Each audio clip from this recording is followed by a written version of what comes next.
Os Nakamatashi, c'est Manchi Sanji, j'espère que vous allez bien, en tout cas moi ça va nickel. Aujourd'hui on se retrouve pour une toute nouvelle vidéo assez spéciale. Aujourd'hui nous allons faire une série de lectures sur le roman de Law qui est sorti le 3 mars, donc je l'ai acheté immédiatement et j'ai eu l'idée de faire une vidéo roman à chaque série. Je vous lirai 5 pages chaque mardi pour suivre les aventures de Law après la mort de Corazon, où ça raconte l'histoire, rencontre ses compagnons et comment il crée l'équipage de Hard. Alors si vous aimez ce genre de vidéo, n'hésitez pas à liker, à commenter, à vous abonner. Je me souviens, j'avais fait une vidéo sur ça avec le roman de Ace, mais je l'avais jamais terminé. Du coup, si vous voulez que j'en refasse sur Ace, n'hésitez pas à bombarder de likes et je le ferai. En tout cas, bon visionnage. Je ne veux pas mourir. Je ne veux pas mourir. Ce sont les seules pensées qui occupent mon esprit alors que je continue d'avancer. À chacun de mes pas, le bruit de la neige qui craque me parvient aux oreilles. Je ne saurais dire depuis combien de temps je marche. Une chose est sûre, je ne vois autour de moi qu'une vaste étendue argentée parsemée d'arbres aux feuilles pointues. Impossible de deviner la distance qui me reste à parcourir jusqu'à cette ville voisine dont on m'a parlé, Cora. Bon sang, je ne ressens presque plus rien au niveau des membres. À quoi de plus normal après 3 jours de marche, sans rien boire ni manger? À ce rythme-là, la faim et le froid auront raison de moi. Avant la maladie du blond blanc, mon corps est lourd et le sommeil me pèse.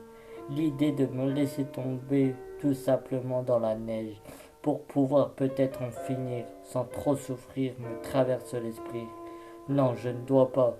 Si je meurs, les efforts de mon bienfaiteur ne seront jamais récompensés. Lui qui s'est démené a accouru d'hôpital en hôpital dans le but de me guérir et finalement il laissa la vie. Corazon ne reposera jamais en paix.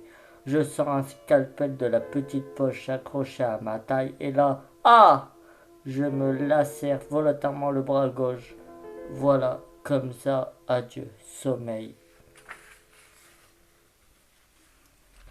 Après avoir pansé ma plaie, je reprends ma marche. Dans mon état, une attaque de sanglier ou de loup serait à coup sûr fatale, mais j'essayais de ne pas y penser. Je poursuivis ma route vers la ville, vers cette voisine où Corazon et moi nous sommes donné rendez-vous. Alors que mon esprit commence à sérieusement s'embrumer, je l'aperçois. Des lumières. Oui, ça ne fait aucun doute, ce sont bien des lumières de ville. Sauvé, je suis sauvé.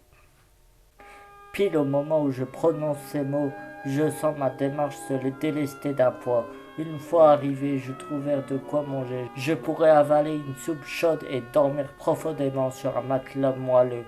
Quelques pas de course, et me voilà déjà au pied de remparts extérieurs construits en briques. Sur la pancarte accrochée à l'entrée qui est écrit en gros Pleasure Town. Voilà donc le nom de la ville voisine. Je ne m'en étais pas rendu compte de loin. Mais les lieux regorgent de monde. Ça me rassure, je me dis que si j'interpelle l'un d'entre eux, il me conduira sûrement chez lui, où je pourrai me reposer bien au chaud. Je cours à toute vitesse, je me précipite vers les gens pour arrêter quelqu'un. Mais soudain, je me fige. Mes jambes ne répondent plus, je reste interdit debout, à l'entrée de la ville, et me remémore d'un seul coup tout ce qui m'est arrivé jusqu'à présent. Je me rappelle les persécutions subies à cause de la maladie du blond blanc, la haine des gens, leur éloignement, les blessures qui ont causé, tout me revient.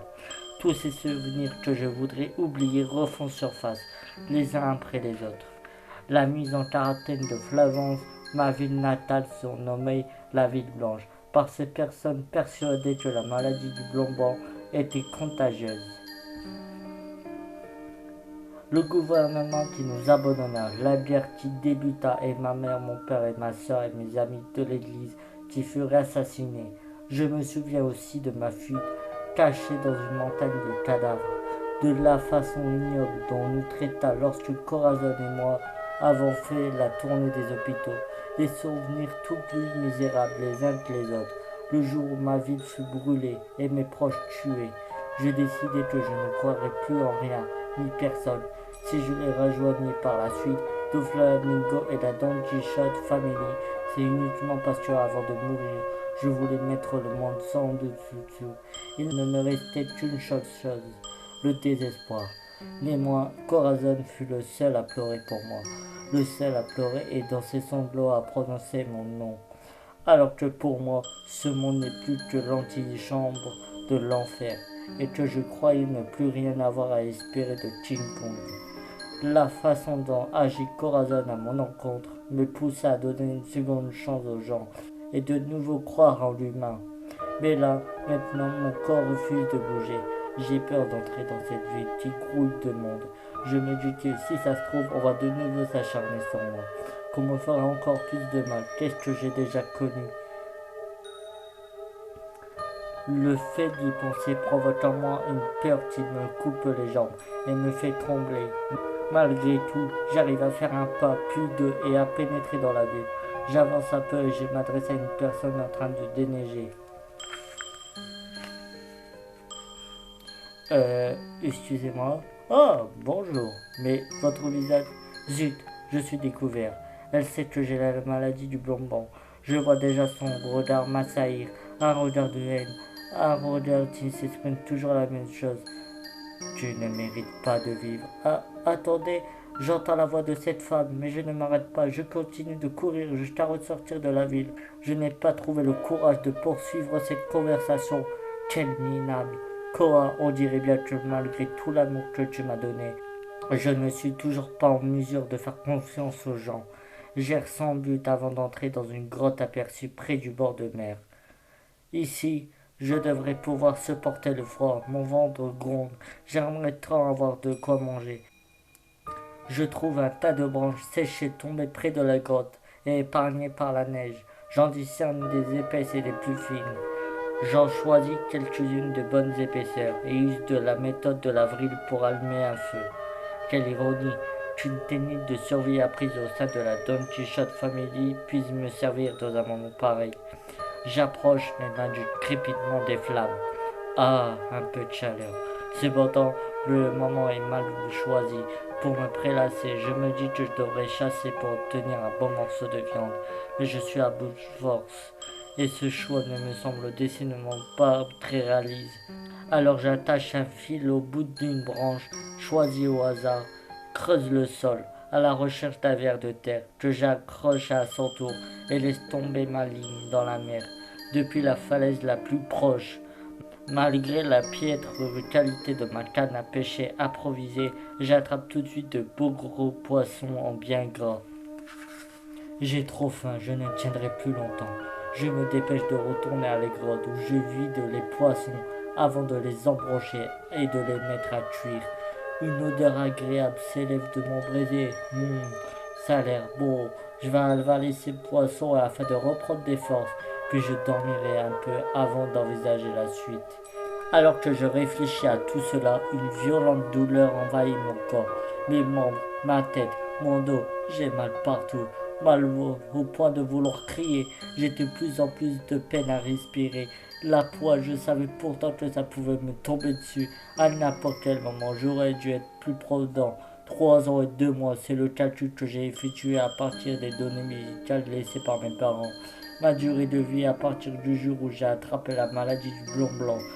Depuis près de 3 ans se sont écoulés. À l'époque où je voyageais aux côtés de Corazon, il m'est arrivé d'avoir une crise semblable, en considérant une marge d'erreur. Je me dis que ça ne serait en rien surprenant que je meure d'un instant à un autre. Et alors, que dois-je faire? Certes, j'ai mangé le fruit du bistouri. Selon Corazon, il paraît que celui qui l'avale devient capable de remanier les cordes à sa guise et de soigner n'importe quelle maladie. Mais ne c'est pas pour autant un fruit qui confère des pouvoirs magiques. L'unique fait de le manger ne permet pas de guérir. Tant que je n'aurai pas appris à maîtriser ce pouvoir, je demeurerai impuissant. Fais chier. Spontanément, je frappe le sol de mon poing. La fièvre me gagne également, je sens la mort. Elle est juste là. Vous savez cette sensation que toute votre force vous en quitte.